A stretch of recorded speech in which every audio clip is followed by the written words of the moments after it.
So good service for professionals like you all is going to be more about remembering what you promised to be than learning new things. Each one of you has a contact moment, a service moment you're proud of that grounds who you are willing to be. And I implore you to use that moment for what we call a contact moment, something that brings you back to the eyes of your customer, a memory that brings you back. Your customer's eyes are like the lens of a camera. Sometimes when I work with folks, different companies, we actually storyboard what that movie looks like from the time they decide to deal with you.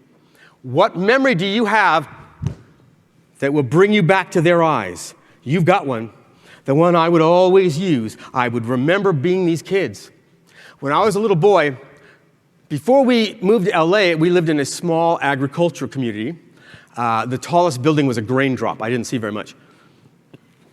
And I wanted to go to Disneyland. And every Sunday, Walt Disney would come on TV and talk about what he was building that summer. And as a kid, you just sort of levitate. I'm building a pirate ride. And this is what it's going to be. And you get all jazzed. And I really wanted to go to Disneyland, and my dad didn't get it.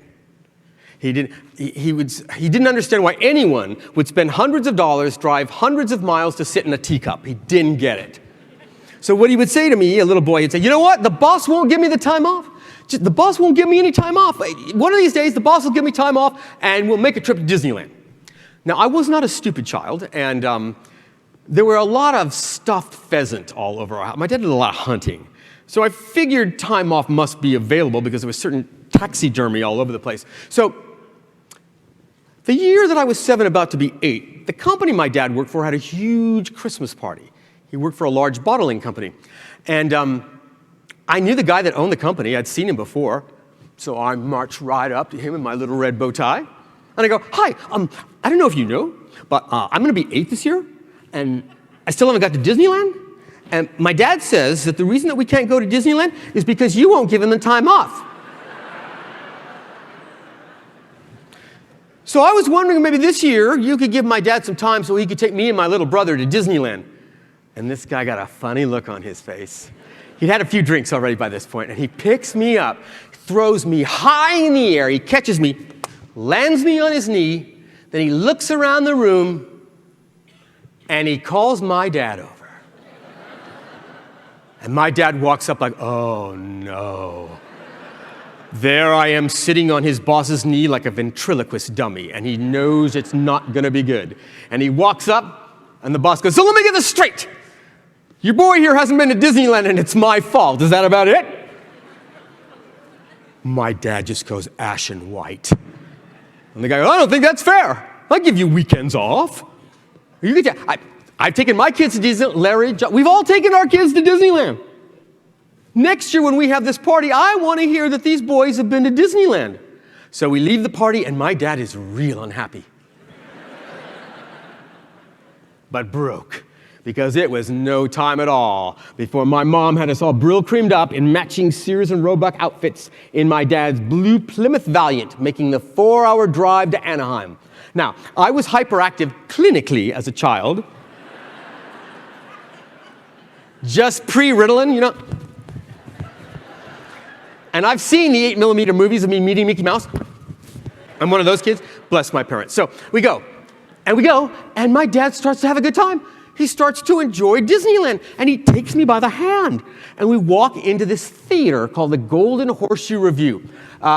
They did the same show in there for almost 32 years. It was a country western musical comedy thing. And so we went in.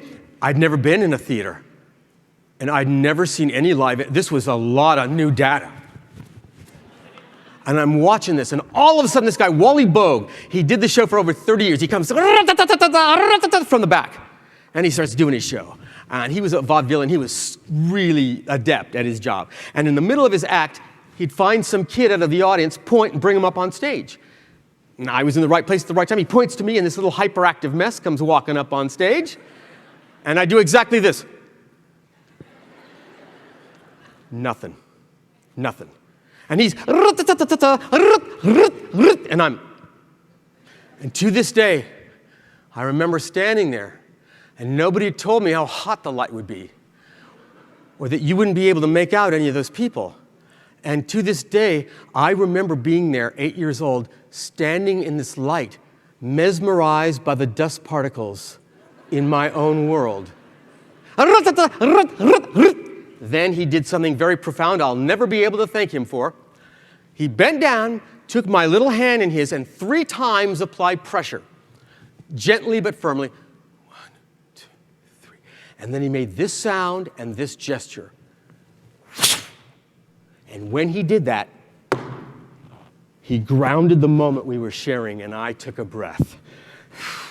And I remember looking at him, and looking back out there, and looking back at him, and out there, and I had no way of knowing that in 25 years, I was going to find myself on that stage, in that show, in his costume. And it would be my blessed job, not my task, but my job, to find a child out of the audience, bring them up on stage, and 8 out of the 10 times they go. And then I had a marvelous responsibility to take their little hand in mine and 1, 2, 3. And when I did that and grounded the moment for them, I grounded it for myself as well. And I remembered. And everything looked the same as when I was them. It sounded the same. It smelled the same. And it felt the same.